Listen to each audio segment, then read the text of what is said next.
Hello friends, അകലെ latest review.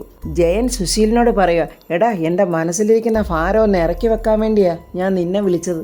അപ്പോൾ നീ എന്നെ തീ കയറ്റുവാണോടാ? കൊച്ചമ്മണിയാണെങ്കിൽ ആ ജനലിൻ്റെ അടുത്തു നിന്നുകൊണ്ട് ഇതൊക്കെ നോക്കുവാണ്. കൊച്ചമ്മണി മനസ്സിൽ പറയുക, ഇവരെന്തോ ഇത്ര ഗൂഢമായി ചർച്ച ചെയ്യുന്നത്? എൻ്റെ ദൈവമേ, ഇവന്മാർ രണ്ടുപേരുടെ ചേർന്ന് എന്നെ കൊടുക്കാനുള്ള പദ്ധതി വല്ലതും നോക്കുവാണോ? അടുത്തോട്ടങ്ങനെ ചെന്നൊന്ന് കേൾക്കാമെന്ന് വിചാരിച്ചാൽ അവരപ്പം സംസാരം നിർത്തും. പിന്നെന്താ ഒരു മാർഗം അവർ സംസാരിക്കുന്നേ ഒന്ന് കേൾക്കാൻ? സുശീലൻ ജയനോട് ചോദിക്കും, എടാ നീ എന്തിനാ ഇങ്ങനെ വെപ്രാളം പെടുന്നത്? എന്താ വിഷയം? അത് നീ എന്നോട് തുറന്നു പറ. എടാ അളിയ, ആ ഗണ്ണിൻ്റെ വിഷയം എനിക്കറിയാടാ. ആ ഗണ്ണേ എൻ്റെ കയ്യിലാടാ ഇവിടെ എത്തിയത്. പക്ഷേങ്കിൽ ആ ഗണ്ണ് വെച്ച് ഋതുമോൾ ഒരു കാരണവശാലും ആരെയും കൊല്ലുകയില്ല. എടാ ജയ, അങ്ങനെയാണെങ്കിലേ ആ തോക്ക് നിന്നെ ആരാണ് ഏൽപ്പിച്ചതെന്നുള്ള സത്യം നിനക്കങ്ങ് പോലീസിനോട് പറഞ്ഞുകൂടെ? അത് കൊള്ളാലോടാ സുശീല. എന്നിട്ട് വേണം പോലീസ് എന്നെ പിടിച്ച് ആവോളം ചെണ്ടക്കിട്ടടിച്ചിട്ട് എന്നെ പിടിച്ച് അവർ ജയിലിലിടാനോ? എടാ സുശീല, ഇത് കറങ്ങി തിരിഞ്ഞ് എൻ്റെ പെടലേക്ക് തന്നെ വരുമോന്നാ എൻ്റെ പേടി. ഒരു സമാധാനത്തിന് വേണ്ടിയാടാ ഞാൻ നിന്നെ വിളിച്ചു വരുത്തത്. എടാ ജയ, നീ പെട്ടടാ, നീ പെട്ട്. ആ തോക്ക് നീ ഇവിടെ കൊണ്ടുവന്നിട്ടുണ്ടെങ്കിലേ അത് ചെകഞ്ഞ് പോലീസ് ഇവിടെ എത്തും. നിന്നെ ഉറപ്പായിട്ടും പോലീസ് വന്ന് പൊക്കും. കൊലക്കേസ് പ്രതിയോടുകൂടി സംസാരിച്ചെന്നും പറഞ്ഞ് അവരെന്നെയും പിടികൂടും. എടാ ജയ, ഞാനൊരു കാര്യം പറഞ്ഞേക്കാം. ഞാൻ നിന്റെ ഫ്രണ്ടൊന്നുമല്ല. നമ്മൾ തമ്മിൽ യാതൊരു പരിചയവും ഇല്ല. അങ്ങോട്ട് മാറടാ ജയ, ഞാൻ പോവാ. അയ്യോ എൻ്റെ അളിയാ, നീ പോകല്ലേടാ. മനസ്സിനൊരു തണുപ്പ് കിട്ടാൻ വേണ്ടിയാടാ ഞാൻ നിന്നെ വിളിച്ചത്. എൻ്റെ ചങ്കിലോട്ട് നീ തീകോരിയിടല്ലേ സുശീല. ഒന്ന് പോടാ അവിടുന്ന്, മനുഷ്യനെ കൊല്ലാൻ വിളിച്ചേക്കുന്നു. എടാ എന്നെ ഇട്ടിട്ട് പോകല്ലേടാ. അയ്യോ, ടെൻഷൻ മാറാൻ വേണ്ടിയാടാ നിന്നെ ഞാൻ വിളിച്ചത്.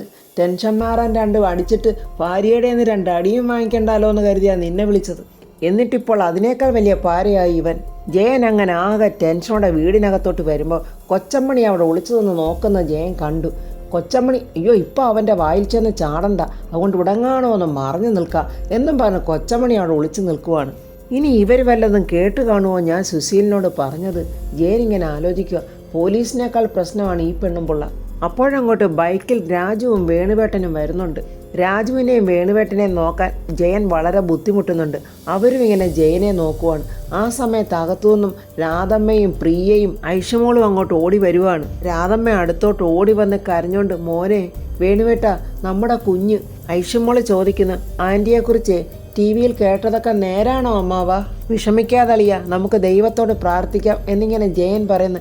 രാധമ്മ മോനെയെന്നും പറഞ്ഞ് കരയുവാണ്. വേണുവേട്ടൻ പറയാ, എടി അവനെ വിഷമിപ്പിക്കാതെടി. സങ്കടത്തോടെ നിൽക്കുന്ന രാജുവിനോട് വേണുവേട്ടൻ പറയുന്നു, മോൻ അകത്ത് പോയി കിടക്ക് എന്നും പറഞ്ഞ് രാജുവിനെ റൂമിലോട്ട് പറഞ്ഞു വിടുവാണ്. എടി രാധമ്മേ, ഒരുപാട് പ്രതിസന്ധികളുണ്ട്. നമുക്കതെല്ലാം തരണം ചെയ്തല്ലേ പറ്റൂ. മനുഷ്യ ജന്മമായി പോയില്ലേ.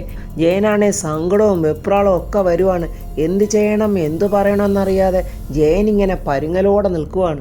ഋതികയില്ലാത്ത ആ മുറിയിലോട്ട് രാജുവിന് കടക്കാനേ പറ്റുന്നില്ല. അവൻ ആ വാതിൽപ്പടിയിൽ പിടിച്ചുകൊണ്ട് നിന്നിങ്ങനെ പൊട്ടിക്കരയുവാണ്. ഈ സമയത്താണെങ്കിൽ ആ പോലീസുകാരി ഋതികയും കൊണ്ട് ആ ജയിലറയ്ക്കകത്തോട്ട് വരുവാണ്. അംബികയുടെ കയ്യാളാണോ അവളെന്നൊരു സംശയമുണ്ട്.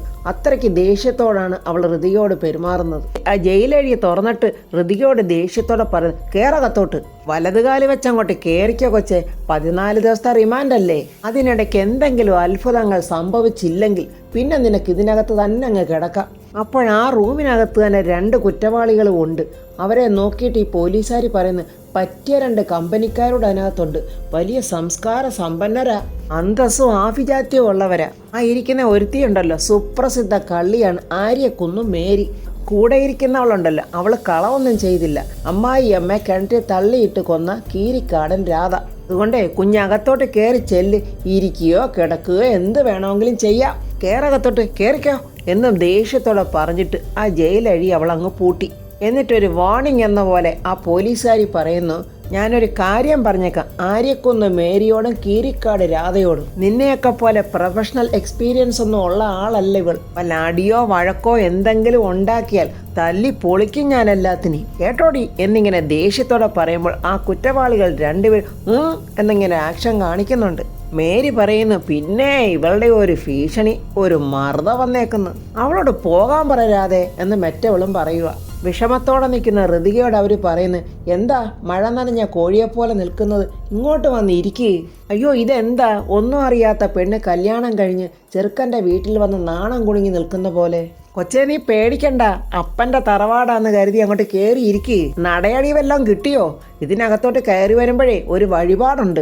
അകത്തോട്ട് കയറുമ്പോഴേ മുതുകിനിട്ടൊരു ഒറ്റ ഇടി, അതിനാ നടയടി എന്ന് പറയുന്നത്. അങ്ങനെ പറയുമ്പോൾ മേരി പറയാ, ഓ ആ വഴിപാടൊന്നും ഇവൾക്ക് കൊടുത്തില്ലെന്നാ തോന്നുന്നത്. എന്താ നിന്റെ പേര്? ഋതിക. ഓ വലിയ കൊമ്പത്തെ പേരാണല്ലോ. അവർ രണ്ടുപേരും മാറി മാറി ഋതികയോട് ക്വസ്റ്റ്യൻസ് ആണ്. എന്താണ് കേസ്? ഇതിനു മുമ്പ് ഈ തറവാട്ടിൽ വന്നിട്ടുണ്ടോ? ഇല്ലെന്ന് ഋതിക പറയുമ്പോൾ ഇതിനകത്ത് കയറുമ്പോഴേ വികൽപ്പ, കുറച്ച് കഴിയുമ്പോൾ അതൊക്കെ അങ്ങ് മാറിക്കോളൂന്നേ. കേസ് എന്താണെന്ന് പറഞ്ഞില്ലല്ലോ. ഋതിക ഒന്നും മിണ്ടാതെ നിൽക്കുക. അപ്പോൾ അവർ രണ്ടുപേരുടെ പറയാ, എടി വലിയ കേസ് വല്ലതും ആയിരിക്കും. രണ്ടുപേരും ചേർന്ന് എന്തോ അടക്കം പറഞ്ഞ് ചിരിച്ചിട്ട് പറയുന്നു, എടി അത് തന്നെ ആയിരിക്കുമോ? ലക്ഷണം കണ്ടിട്ട് അതാണെന്ന് തോന്നുന്നു.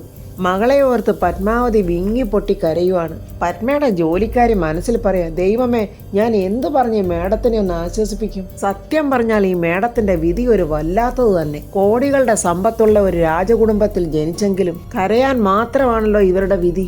പത്മാവതിയെപ്പോലെ പൊട്ടിക്കരഞ്ഞുകൊണ്ട് രാധമ്മയും അങ്ങോട്ട് വരുവാണ്. പത്മാവതി രാധമ്മയെന്ന് വിളിച്ച് കരയുമ്പോൾ രാധമ്മ പറയുക, എന്ത് ചെയ്യാനാ മേഡം, നമ്മൾ എത്രയൊക്കെ കരഞ്ഞ് പ്രാർത്ഥിച്ചിട്ടും ദൈവം നമ്മുടെ പ്രാർത്ഥന കേട്ടില്ലല്ലോ. എന്നാലും രാധമ്മേ, എൻ്റെ മോള് എന്ത് കുറ്റം ചെയ്തിട്ടാ രാധമ്മ എൻ്റെ മോള് ശിക്ഷ അനുഭവിക്കുന്നത്? കുറ്റം ചെയ്തവർ മാത്രമാണോ മേഡം ശിക്ഷിക്കപ്പെടുന്നത്? സ്വാധീനം ഉപയോഗിച്ച് രക്ഷപ്പെടാൻ ശ്രമിക്കുന്നവരാ യഥാർത്ഥ കുറ്റവാളികൾ. എനിക്കാണെങ്കിൽ വീട്ടിലിരുന്നിട്ട് ഇരിപ്പുറയ്ക്കുന്നില്ല. മേഡം വിഷമിച്ചിരിക്കുവാണെന്ന് എനിക്ക് നന്നായിട്ടറിയാം. നമ്മൾ തമ്മിൽ നേരിലൊന്ന് കണ്ട് പരസ്പരം ഒന്ന് ആശ്വസിപ്പിക്കാമല്ലോ എന്ന് കരുതിയാ വന്നത്. രാധമ്മ എന്തുകൊണ്ടും വന്നത് നന്നായി. അതെനിക്കൊരു ആശ്വാസം തന്നെയാ. മേഡം കരയാതെ.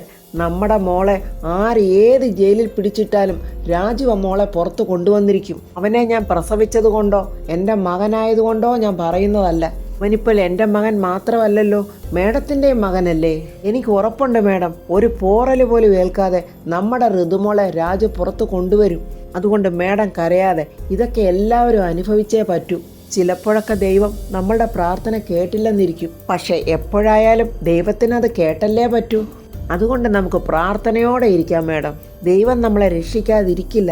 ദൈവം നമ്മളെ രക്ഷിക്കും മേഡം.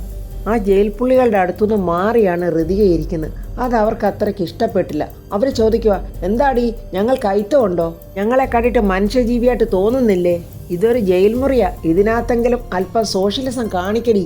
നിന്റെ ഈ ഇരിപ്പും നോട്ടൊക്കെ കണ്ടാൽ തോന്നുമല്ലോ നീ കൊച്ചി രാജാവിൻ്റെ കൊച്ചുമകളാണെന്ന്. എടി പെണ്ണെ, നീ എന്ത് കേസുണ്ടാക്കിയിട്ടാണ് ഇതിനകത്തോട്ട് വന്നത്? എൻ്റെ മേരി, ലോഡ്ജിലൊന്നും ഇപ്പോൾ വലിയ കുഴപ്പമൊന്നുമില്ല. ഇവളെ അനാശാസത്തിന് ഏതെങ്കിലും വീട്ടിൽ നിന്നായിരിക്കും ചിലപ്പോൾ പിടിച്ചത്. അവർ പറയുന്നതെല്ലാം കേട്ട് മിണ്ടാതിരുന്ന ഋതിക പെട്ടെന്ന് പറയാം, ദേ ഇത്രയും നേരം നിങ്ങൾ പറഞ്ഞതെല്ലാം കേട്ട് ഞാൻ ക്ഷമിച്ചു. ഇനിയും വൃത്തിയോട് പറഞ്ഞാൽ ഞാൻ അടങ്ങിയിരിക്കുമെന്ന് നിങ്ങൾ വിചാരിക്കരുത്. എടി മേരി, നീ കേട്ടോടി അവള് പറഞ്ഞത്? പിന്നെന്താ, എനിക്കെന്താ കേൾക്കാതിരിക്കാൻ? ഞാൻ കേട്ടു. നീ ഞങ്ങളെ എന്ത് ചെയ്യുമെന്നാ പറഞ്ഞത്? ഈ കീരിക്കാടൻ രാധയും ഈ മേരിയൊക്കെ നീ അങ്ങോട്ട് ഒലത്തിക്കളയുവോ? ദേഷ്യത്തോടെ ഋതിക, ദേ ഞാൻ ആരാണ് നിങ്ങൾക്കറിയില്ല. ആഹാ, നീ ആരാടി? ഞാനേ മിനിസ്റ്റർ പ്രതാപ് വർമ്മയുടെ മകളാ. അത് കേട്ടിട്ട് അവരൊരു കളിയാക്കി ചിരി. നിങ്ങൾ കളിയാക്കുകയൊന്നും വേണ്ട, ഞാൻ പറഞ്ഞ സത്യമാ. ഒരാളെ കൊന്നിട്ടാ ഞാനിതിനകത്തോട്ട് വന്നത്. എന്നെക്കൊണ്ട് ഇനിയും കൊലപാതകങ്ങൾ ചെയ്യാൻ നിങ്ങൾ അവസരം ഉണ്ടാക്കരുത്. ആ പോലീസുകാരി അപ്പോഴങ്ങോട്ട് വന്ന് പറയുക, എടി പെണ്ണുങ്ങളെ, ആ പെണ്ണ് പറഞ്ഞ സത്യമാ. അവളെ മിനിസ്റ്റർ പ്രതാപ് വർമ്മയുടെ മകളാ. അയ്യോ ആണോ എന്നും പറഞ്ഞ് അവരിങ്ങനെ ഭയക്കുന്നുണ്ട്. അത് മാത്രമല്ല, സൂര്യമംഗലം കൊട്ടാരത്തിലെ കൊച്ചു തമ്പുരാട്ടിയുവാ. അതുകൊണ്ടേ സൂക്ഷിച്ചും കണ്ടുമൊക്കെ നിന്ന നിങ്ങൾക്കൊക്കെ തന്നെ കൊള്ളാം. അല്ലെങ്കിൽ പിന്നെ സബ് ജയിലിൽ നിന്ന് നിങ്ങൾക്ക് നേരെ സെൻട്രൽ ജയിലിലോട്ടങ്ങ് പോകാം. അതുകൊണ്ടേ നീയൊക്കെ ഓർത്തോ. ഋതികയോട് വിളച്ചിലെടുത്ത ആ പെണ്ണുങ്ങൾ രണ്ടും അങ്ങനെ ആകെ സൈലൻ്റായി ഋതികയെ ഇങ്ങനെ നോക്കുക.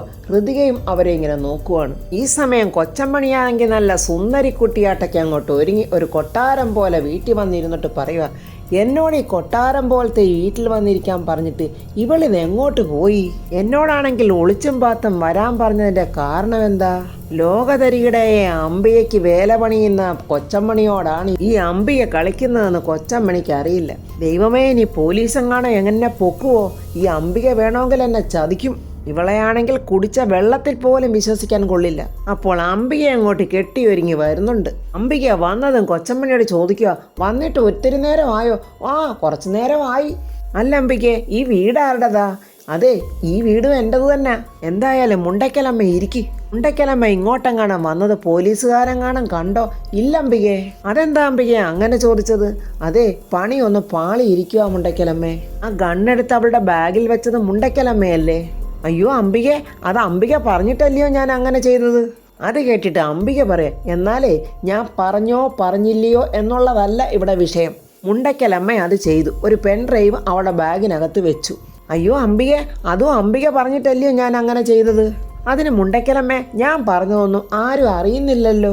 പക്ഷെ അതൊക്കെ മുണ്ടയ്ക്കലമ്മ ചെയ്തില്ലേ? അതുകൊണ്ടേ അതെങ്ങാനും പുറത്ത് വന്നാൽ മുണ്ടയ്ക്കലമ്മ പോലീസ് അങ്ങ് പോക്കും. അയ്യോ എൻ്റെ അംബികെ, കിടന്ന് കൂവാതെ മുണ്ടയ്ക്കലമ്മേ. പോലീസെങ്ങാനും നിങ്ങളെ പൊക്കിയാലുണ്ടല്ലോ, നിങ്ങളുടെ ഈ ദേഹത്തെ എല്ലാ എല്ലും അവർ ഊരിയെടുക്കും.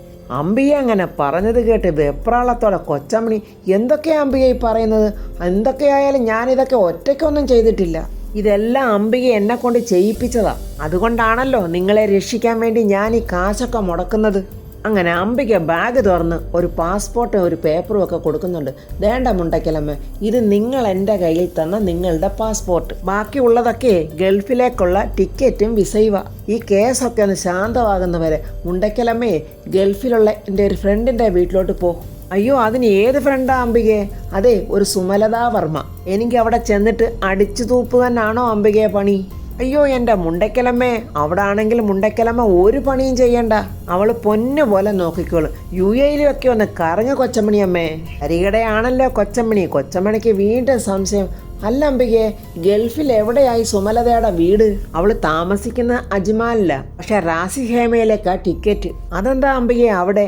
അതെ, അവിടെ ഭയങ്കര തിരക്ക്. പെട്ടെന്നേ അവിടേക്ക് മാത്രമേ ടിക്കറ്റ് കിട്ടിയുള്ളൂ. അതേതായാലും നന്നായി മുണ്ടയ്ക്കലമ്മേ. ഇതേ ഒരു ചെറിയ എയർപോർട്ടാ. നിങ്ങളവിടെ ചെന്നാലേ അവിടെ കിടന്ന് വട്ടം കറങ്ങേണ്ട കാര്യമൊന്നുമില്ല. സുമലതയാണെങ്കിലേ എയർപോർട്ടിൻ്റെ മുന്നിൽ നിങ്ങളെ കാത്തു നിൽക്കും. അയ്യോ എൻ്റെ അംബികയെ, എനിക്കൊരു സംശയം. എന്താ മുണ്ടയ്ക്കലമ്മേ, വല്ല കാട്ടറബികളും എന്നെ തട്ടിക്കൊണ്ട് പോയി ഒട്ടകത്തിനെങ്ങാനും വെട്ടിയിട്ടു കൊടുക്കുവോ? അത് കേട്ട് പൊട്ടിച്ചിരിച്ചുകൊണ്ട് അംബിക പറയാ, ഒട്ടകങ്ങൾ നിങ്ങളെ കണ്ടാൽ ഓടും. ആദ്യം ഞാൻ പറയുന്നത് നിങ്ങളങ്ങോട്ട് കേൾക്ക്. ഇവിടെ നിന്നാലേ ഉറപ്പായിട്ടും പോലീസ് നിങ്ങളെ കൊണ്ടുപോകും. അതിലും നല്ലതല്ലേ മുണ്ടയ്ക്കലമ്മേ ഗൾഫിലൊക്കെ ഒന്ന് പോയി കറങ്ങുന്നത്. ഇതേ 1 മാസത്തേക്കുള്ള വിസിറ്റിംഗ് വിസയ. തിരിച്ചു പോരാനുള്ള ടിക്കറ്റും ഇതിലുണ്ട്. എന്നാലും എനിക്കൊരു പേടി അംബികെ. ഞാൻ ആദ്യമായിട്ടല്ലേ ഗൾഫിന് പോകുന്നത്. അയ്യോ എൻ്റെ മുണ്ടയ്ക്കലമ്മേ, ഒന്നും പേടിക്കണ്ട. നേരെ അങ്ങോട്ട് എയർപോർട്ടിലോട്ട് ചെല്ലുക. അവിടെ ഗേറ്റിനുള്ളിലെ പട്ടാള വേഷം ധരിച്ച ഒരാൾ അവിടെ നിൽപ്പുണ്ടായിരിക്കും. അയാളെ ഈ പാസ്പോർട്ടും ടിക്കറ്റും കാണിക്കണം. അപ്പോഴയാൾ മുണ്ടയ്ക്കലമ്മ അകത്തോട്ട് കയറ്റിവിടും. പിന്നെയും കുറച്ച് കാര്യങ്ങളൊക്കെ ഉണ്ട്. അതൊക്കെ പിന്നെ അവിടെ ചെന്നിട്ട് ആരോടെങ്കിലും ഒക്കെ അങ്ങ് ചോദിച്ചാൽ മതി. എന്നാ ഞാൻ പോയിട്ട് വരാം അല്ലേ അംബികെ? മുണ്ടയ്ക്കലമ്മ ഒരു ടാക്സി പിടിച്ച് എയർപോർട്ടിലോട്ട് പോകും. ഇന്നാ കുറച്ച് കാശ് കൂടി തരാം എന്നും പറഞ്ഞ് അംബിക ബാഗിൽ നിന്ന് ഒരു കെട്ട് നോട്ടെടുത്ത് കൊച്ചമ്മണിക്ക് കൊടുക്കുന്നുണ്ട്. പിന്നെ ഒരു കാര്യം മുണ്ടയ്ക്കലമ്മേ, അവിടെ ചെന്നാൽ ഈ കാശ് കൊണ്ട് പിന്നെ യാതൊരു പ്രയോജനവും ഇല്ല. അവിടെ ദർഹവ. അപ്പം ഞാൻ എന്ത് ചെയ്യും അംബികെ? അതെല്ലാം സുമലത വർമ്മ നോക്കിക്കോളും. എന്നാലേ മുണ്ടയ്ക്കലമ്മ പോലീസുകാർ കാണാതെ വേഗം പൊയ്ക്കോ. എൻ്റെ ദൈവമേ, അറബികൾ ഏതു തരക്കാരാണോ ആവോ. എന്നാൽ ഇനി താമസിക്കണ്ട മുണ്ടയ്ക്കലമ്മേ. മുണ്ടയ്ക്കലമ്മ അങ്ങോട്ട് ചെല്ല്. അങ്ങനെ കൊച്ചമ്മണി അവിടുന്ന് പെട്ടിയും പ്രമാണവും ഒക്കെ എടുത്തുകൊണ്ട് പോവുകയാണ്. കൊച്ചമ്മണി പോകുന്നതെന്ന് നോക്കി അംബിക ഇങ്ങനെ ഇരിക്കുവാണ്. ഏത് ഊരാക്കുടുക്കിലോട്ടാണോ കൊച്ചമ്മണിയെ തള്ളിവിടുന്നതെന്ന് ആർക്കറിയാം. രാജു ആകെ സങ്കടത്തോടെ ഇങ്ങനെ വാതുക്കൽ ഇരിക്കുവാണ്. വേണുവേട്ടനും രാധമ്മയും ആ ജനലിനടുത്തു നിന്ന് രാജുവിനെ തന്നെ നോക്കി നിൽക്കുക. രാജുവിൻ്റെ അടുത്തോട്ട് അവർ രണ്ടുപേരും ചെന്നിട്ട് പറയുന്നു, എടാ മോനെ, നീ ഇങ്ങനെ വിഷമിക്കാതെ. ജീവിതത്തിൽ ഇങ്ങനെ പല പ്രശ്നങ്ങൾ വരുമ്പോൾ നമ്മളിങ്ങനെ തളർന്നിരിക്കുകയല്ല വേണ്ടത്. കരുത്തോടെ എല്ലാത്തിനെയും നേരിടണം. അല്ലാതെ നിരാശനായി ഇങ്ങനെ ഇരിക്കുന്നതല്ല വേണ്ടത്. ഒരു കുറ്റവും ചെയ്യാതെ മോളിപ്പോൾ ജയിലിൽ കിടക്കുക. അതും ഒരു കുറ്റവാളിയായിട്ടാണ് ജയിലിൽ കിടക്കുന്നത്. കുറ്റം ഇതുവരെയും തെളിയിക്കപ്പെട്ടിട്ടില്ലല്ലോ. അതുകൊണ്ട് ജാമ്യം കിട്ടാൻ അർഹതയുണ്ട്. മേൽക്കോടതിയിൽ പോയി ജാമ്യത്തിന് അപേക്ഷിക്കണം. നമുക്ക് മോളെ ജാമ്യത്തിൽ ഇറക്കണം. അപ്പോൾ രാധമ്മ പറയാ, ജാമ്യത്തിൽ ഇറക്കിയാൽ മാത്രം പോരാ, മോള് കുറ്റവാളി അല്ലെന്ന് തെളിയിക്കുകയും വേണം. എൻ്റെ മോനിങ്ങനെ വിഷമിച്ചിരിക്കാതെ അതിന് വേണ്ടത് എന്താണെന്ന് വെച്ചാൽ ചെയ്യ്. അത് കേട്ടിട്ട് രാജു പറയുന്നു, അമ്മേ, അതിനുള്ള ശ്രമങ്ങളൊക്കെ വർമ്മ സാറ് ചെയ്യുന്നുണ്ട്. സുപ്രീം കോർട്ടിലൊരു വക്കീലുണ്ട്. വർമ്മ സാറ് ആ സാറിനെ കാത്തിരിക്കുക. വലിയ വലിയ അക്രമങ്ങളൊക്കെ ചെയ്യുന്നവർ കോടതിയിൽ നിന്നേ പുല്ലുപോലെ ഇറങ്ങി പോകുന്നത് പ്രിയ പറയുക. ഒരു തെറ്റും ചെയ്യാത്ത നമ്മുടെ കൊച്ചാണെങ്കിലോ ഇപ്പൊ ജയിലിലും. ഏത് ദ്രോഹിയാണോ എന്തോ ഈ ചതിയൊക്കെ ചെയ്തത്. പ്രിയ അങ്ങനെ പറഞ്ഞപ്പോൾ വേണുവേട്ടൻ പറയാ, ഇതിൻ്റെ എല്ലാം പിന്നിൽ ഒരേ ഒരാളാ. ആ പിശാചിൻ്റെ മുഖം എൻ്റെ മനസ്സിലിങ്ങനെ തെളിഞ്ഞു വരുക. അച്ഛാ, അതിനിപ്പോൾ അംബിക മാത്രമല്ല ഋതുവിൻ്റെ ശത്രു, ആ അനന്തം പിള്ളയും ഉണ്ട്. അത് ശരിയാ മോൻ പറഞ്ഞത്. അയാളെ അന്ന് മോളെന്ന് വിറപ്പിച്ചതല്ലേ, ഒരു പക്ഷേ അതിൻ്റെ പക തീർത്തതായിരിക്കും. പ്രിയ പറയുക, എടാ രാജു, എന്തായാലും ഋതുമോളെ കുറ്റവാളിയല്ലെന്ന് തെളിയിക്കുകയും വേണം, ഈ ചതി ചെയ്തവരെ ജയിലിൽ അടയ്ക്കുകയും വേണം. എനിങ്ങനെ ആലോചിക്കുക, ആ തോക്ക് എൻ്റെ കയ്യിൽ അംബിക തന്നതാണെന്നും ആ തോക്ക് എൻ്റെ കയ്യിൽ നിന്ന് ഋതുമോൾ വാങ്ങിച്ചതാണെന്നും ഇവരോട് പറയണോ? അപ്പോൾ ഫ്രണ്ട്സ്, എന്തായാലും ജയന് ഈ വീട്ടിലെ എല്ലാവരുടെയും സങ്കടം അധിക നേരം കണ്ടുകൊണ്ടിരിക്കാൻ പറ്റില്ല. ജയൻ രാജുവിനോടെങ്കിലും ഈ സത്യങ്ങളൊക്കെ തുറന്നു പറയും. അംബിക ജയൻ്റെ കയ്യിൽ കൊടുത്ത തോക്കാണതെന്നും ആ തോക്ക് ജയൻ്റെ കയ്യിൽ നിന്നും ഋതിക വാങ്ങിയതാണെന്നും അറിഞ്ഞു കഴിയുമ്പോൾ ആ തോക്ക് പിന്നെ എങ്ങനെ ഋതികയുടെ കയ്യിൽ നിന്നും പുറത്തു പോയെന്നും അന്വേഷിക്കുമ്പോൾ നമ്മുടെ കൊച്ചമ്മണിയെ പിടിക്കപ്പെടും. കൊച്ചമ്മണി തത്ത പറയുന്ന പോലെ അംബികയുടെ കാര്യവും പറയും. അങ്ങനെ കൊച്ചമ്മണിയും അംബികയും ഇനി ജയിലിലോട്ട് പോകുന്ന റിവ്യൂമായി നമുക്ക് നാളെ കാണാം. എൻ്റെ ഈ റിവ്യൂ ഇഷ്ടപ്പെട്ടാൽ ലൈക്കും കമൻസും, സബ്സ്ക്രൈബ് ചെയ്യാത്തവർ സബ്സ്ക്രൈബ് ചെയ്യണേ.